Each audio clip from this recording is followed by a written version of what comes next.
بہت قدیم قبرستان جنت المعلی کہ جہاں پہ ہم لوگ کھڑے ہوئے ہیں، یہ پل کہ جس کے نیچے سے ہم لوگ گزر کے اور پھر وہ راستہ خانہ کعبہ کے لیے جا رہا ہے۔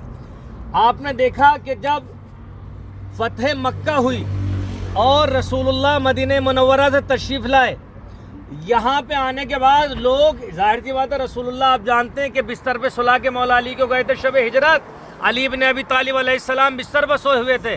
جب فتح مکہ ہوئی، آپ کو طاقت ملی، اس جگہ پہ آ کے اس برج کے پاس اسلام کے مددگار جو رسول اللہ کے ساتھ آئے تھے، انہوں نے نعرہ بلند کیا۔ جب طاقت ملی مکے میں، وہ نعرہ یہ تھا، الیوم یوم الملحمہ، ایک نعرہ بلند کیا رسول اللہ کی جیش نے، فوج نے، الیوم یوم الملحمہ، آج بدلہ لینے کا دل ہے۔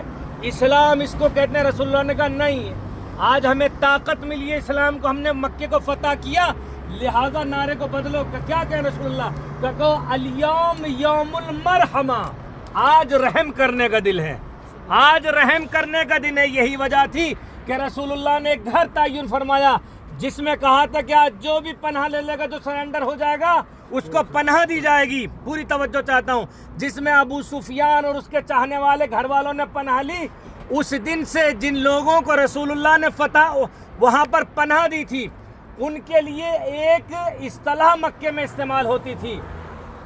وہ اصطلاح کیا تھی جو جناب زینب نے یزید کے دربار میں اس کو یاد دلائی تھی۔ جن لوگوں کو فتح مکہ کے موقع پر رسول اللہ نے پناہ دی، جس میں ابو سفیان اور اس کی بیوی سر فہرست تھے، ان کو اس زمانے کے اندر کہا جاتا تھا، ایک خاص اصطلاح تھی ان کے لیے، جو جناب زینب سلام اللہ علیہ نے یزید کے دربار میں جب چوتھے امام کو خطبہ نہیں دینے دیا گیا، جناب زینب نے فرمایا کہ ہمیں کون روکے گا خطبہ دینے سے؟ کیا یزید تو بھول گیا اس وقت کو کہ فتح مکہ کے موقع پر طلقاء کی اصطلاح تھی؟ جناب زینب کے خطبے کا جملہ یبنت طلقاء، یزید سے کہہ کے خطاب کیا۔ میں نے جو واقعہ یاد دلایا، جب رسول اللہ نے پناہ دی ابو سفیان ان لوگوں کو، ان کو کہا جاتا تھا طلقاء، ایک مکے کی اصطلاح تھی، یعنی غلام زادے، کہ جن کو رسول اللہ نے پناہ دی۔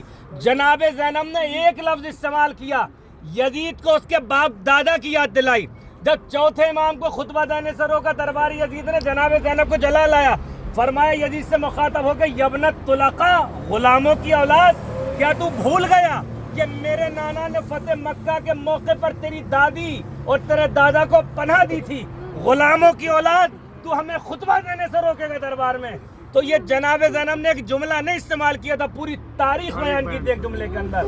اس زمانے سے مکے میں ان لوگوں کو طلقاء کہہ کے خطاب کیا جاتا تھا۔ جب رسول اللہ آگے بڑھے خانہ کعبہ کی طرف فتح مکہ کے موقع پر، تو آپ نے مسجد رایا دیکھی، سب سے پہلے مسجد تھی، وہاں پہ آپ نے اپنا علم گاڑ دیا اور کہا آج رحم کرنے کا دن ہے یہاں مکے کے اندر۔ اور اس کے بعد جب رسول اللہ کو طاقت ملی، جو اسلام دشمنوں کو بھی پناہ دیتا ہو، تو سوچو کہ جو مسلمان ہیں ان کا مقام اس کے نزدیک کیا ہوگا، پیغمبر کے نزدیک۔ تو یہ اس زمانے کی یادگار ہے ساری چیزیں۔ مرد حضرات میرے ساتھ میں چلیں گے، اندر جائیں گے ہم لوگ دوسرے حصے سے۔